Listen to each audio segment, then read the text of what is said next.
keris dari pusaka Aing Tong Tong dan juga berapa yang dari pusaka keraton yang dijamas pada kesempatan hari ini? Hari ini ada 10 keris.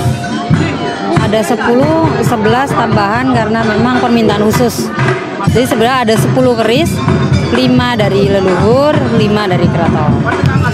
Artinya pusaka apa namanya? Itu memang kalau dari Aing Tong Tong, kalau keraton kan jelas sudah ada. Ya, betul. Nah, kalau yang Aing Tong Tong ini dari sesepuh yang mana saja gitu? Ya. Sebenarnya Aing Tong Tong itu menjadi unik karena setiap batas desanya pasti ada makam leluhur. Dari beberapa makam leluhur itu ada yang tidak diketahui generasi penerusnya. Tapi ada beberapa yang diketahui silsilah dan lain-lainnya, cerita tuturnya masih lengkap, termasuk juga dengan pusakanya. Nah, yang masih meninggalkan pusaka itu peninggalannya kita dijamas. Salah satunya adalah milik yang paling banyak tahun ini ada 3 pusaka milik beliau yang tidak pernah absen. Namanya Juserna. Ya, makam beliau perbatasan antara Aing Tong Tong dengan Palonga. Jadi beliau yang salah satu yang memang dipercaya dulu sebagai guru, entah guru spiritual dan lain-lain oleh Raja Sunda. Kalau tadi saya lihat ada 5 ini penjamas istilah. Iya, betul. Kalau bisa dijelaskan satu persatu itu yang pertama itu untuk apa misalkan secara fungsi jamasan? Sebenarnya ada 4, 5 memang sebagai pembantu. Untuk membantu lah karena memang beliau yang kelima ini sebenarnya ahli waris penjamas yang lain, tetapi kan perlu diajarkan untuk regenerasi. Sebenarnya yang pertama itu fungsinya adalah tentang air, makanya bersamaan dengan datangnya air 7 sumur itu tadi. Jadi mantra yang dibacakan adalah tentang air. Jadi bagaimana hubungan besi dengan air dan lain-lain. Nah, baru mantra yang kedua yang memang tidak boleh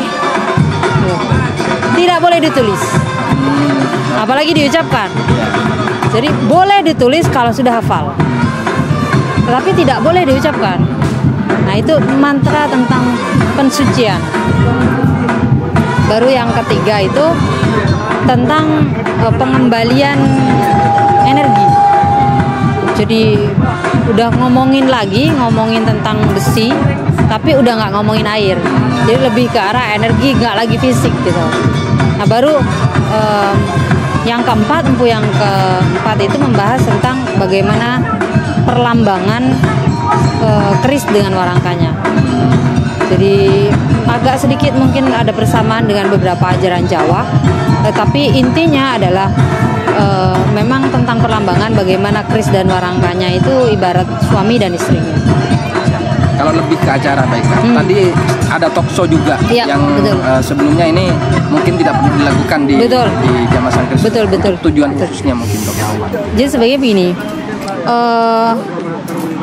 ketika sebuah isu itu kan hanya omongan di luaran, itu isu.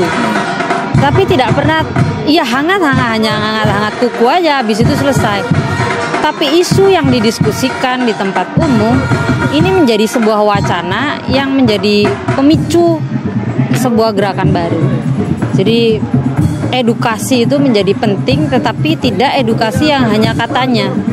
Kita hadirkan mahasiswanya, kita hadirkan siswanya, ada pakar yang akan men-talk show. Jadi akhirnya menjadi lengkap pengetahuannya. Nah, selanjutnya setelah jamasan kemudian talk show ini, besok ini apa kegiatan utama? Untuk yang berikutnya, saya sih mengharap tentang, kalau hari ini kan kita ngomongin tentang keris kuno gitu. Tahun depan semoga kita bisa mengangkat keris Kamardikan, keris baru, keris generasi sekarang, keris yang semua narasinya karena hari ini. Jadi itu agar kemudian kita ngomongin perekonomian juga gitu. Kita ngomongin tradisinya juga iya. Kalau orang dulu punya tradisi membuat keris, hari ini kenapa enggak? Bisa dibilang keris milenial gitu. Ya, bisa jadi begitu. Mungkin pamornya juga dicocokkan dengan sekarang juga ya? Boleh. Ada beberapa memang kreativitas baru, pamor-pamor baru, dengan cerita pun yang baru. Kita tidak bisa kemudian mengatakan oh itu tidak sakti, itu hanya rekan belaka. Dulu juga mereka gitu. Dulu juga ada imajinasi di situ gitu. Tapi kenapa kita menyalahkan hari ini ketika kita berimajinasi juga gitu. Ini yang harus, jadi sudah tahu kerisnya, bagaimana melihat keris ke depan. Kayaknya Jamasan ini sebenarnya hanya tagline besar, perahu besar sebenarnya. Jamasan ini perahu besar. Isinya tergantung bagaimana kita mengemasnya. Nah, ini yang terakhir mungkin ya.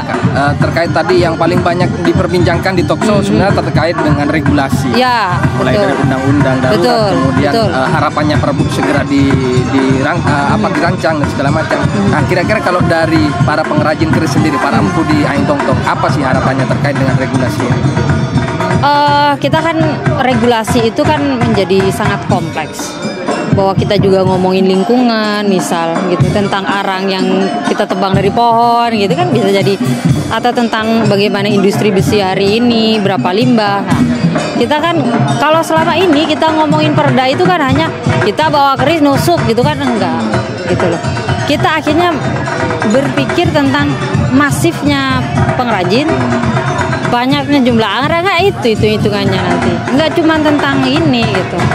Nah, ini yang harus kita perhatikan lagi. Jadi harapan ke depan bahwa Perbuk ini tidak hanya sesederhana itu ngomongin tentang keris gitu. Ada banyak hal yang kita harus bahas. Mulai dari sektor ekonomi, ya, betul, lingkungan, pendidikan, banyak banget. Artinya ini bukan hanya soal keris sebagai senjata tajam, tapi sebagai warisan budaya. Ya, betul. Oke, makasih banyak. Baik. Siap.